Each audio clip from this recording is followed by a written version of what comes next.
நவீனண்ணே. என்னடா அண்ணே, உன் தம்பி விஜய் பண்றதெல்லாம் சரியில்லைண்ணே.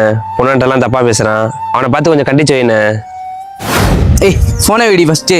நீ மட்டும் அன்னைக்கு மாரி நேரில் இருந்திருந்தா உன்னை அரைஞ்சே கொண்டிருப்பேன். டேய் யார்டா அப்படி பேசுற? நான் லவ் பண்ணுற பொண்ணு தானே, என்கிட்டையும் பேசுறது இல்லாமல் மற்ற பசங்கள்ட்டையும் பேசி என்னை கடுப்பேத்துறானே. டேய் அதுக்கு அந்த பொண்ணை அடிச்சு கொண்டுருவியா?